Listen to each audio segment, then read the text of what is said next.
The blueprint for becoming a global knowledge power. For India to make in India to work, marry it to invent in India. To the end, India should step up its R&D spending by 1% of the GDP over the next decade. India produces the highest number of science, technology, engineering, and mathematics STEM graduates in the world after China. Indeed, it is bursting with tech talent, as it indicated by the fact that three quarters of the top 500 multinational corporations in the world have established development centers in India. All that talent means India can do a lot more to develop its own technological base, aiming to be among the top three science and technologies S&T nations in the world. However, it comes in currently at the 39th on the Global Innovation Index, while China is placed 11th in 2022. India spent 0.65% of its GDP on the research and development, much lower than that of BRICS, Brazil, Russia, India, China, and South Africa nations. Brazil 1.15%, Russia 0.94%, China 2.43%, let alone advanced S&T powers like the US, Japan, Israel, and South Korea. India is at present a lower middle income country that has still some way to go up before it reaches its productivity frontier. Is there a case to be made that it should focus for now on the diffusion of existing technologies that make its labor-intensive industries grow and think later about enhancing R&D? The answer is that India is a large country with a diversified economy that needs to do both at once.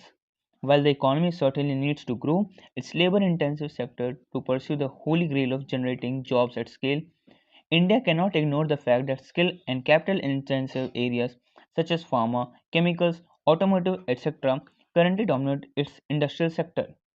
Further advancement here will require it to compete head to head with developed countries as well as other emerging economies.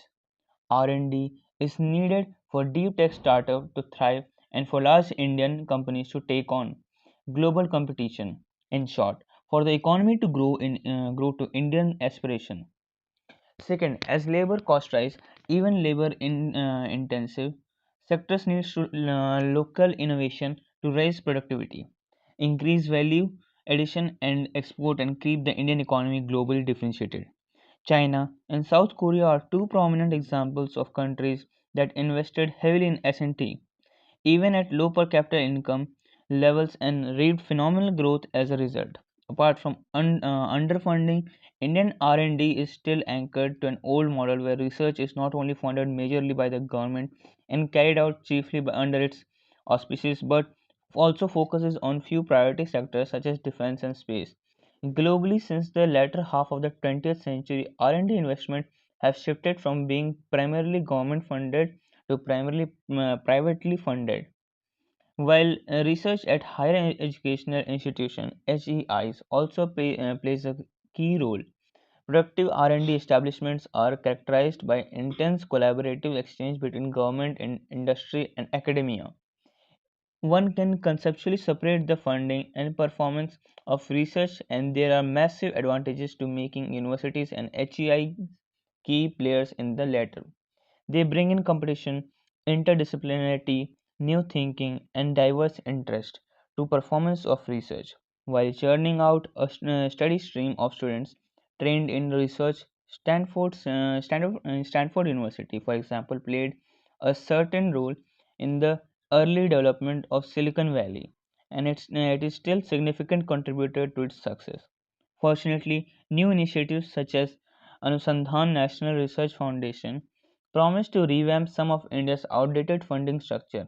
ANRF received a shot in arm during Prime Minister Narendra Modi's visit to Washington in February this year.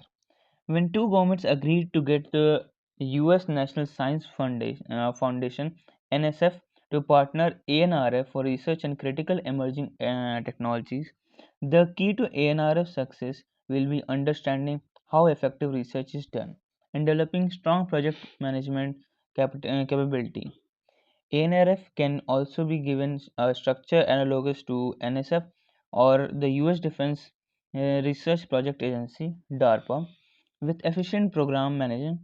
managers, and competitive and transparent procedures for selecting projects to fund a chief executive officer supported by mission directors who deploy the funds is a good model. While tracking the research projects funded, this organization should also be allowed to take some risk.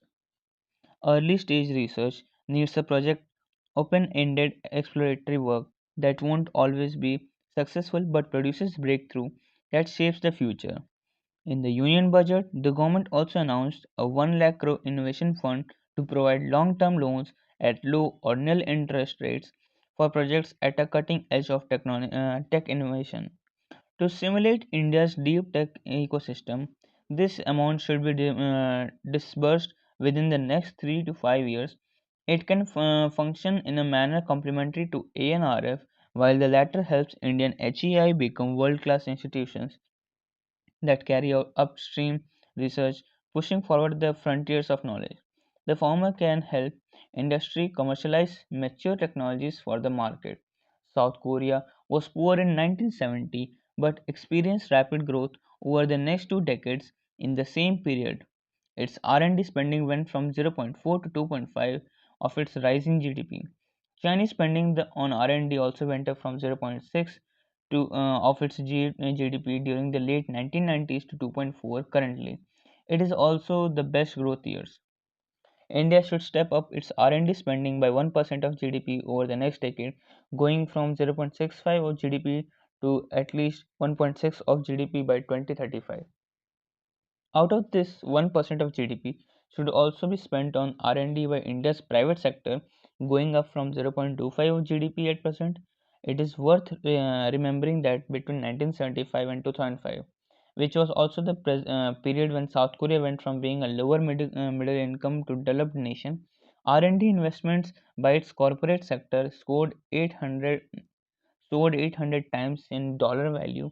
If India wishes to escape the middle income trap, R&D that drives rapid economic growth in the only possible pathway. Historically, prior to the European Renaissance and the Industrial Revolution, India had always been at the forefront of economic as well as knowledge production. It should aspire to become Vishwaguru once again. It has the potential and deserves to be one of the world's greatest S&T powers.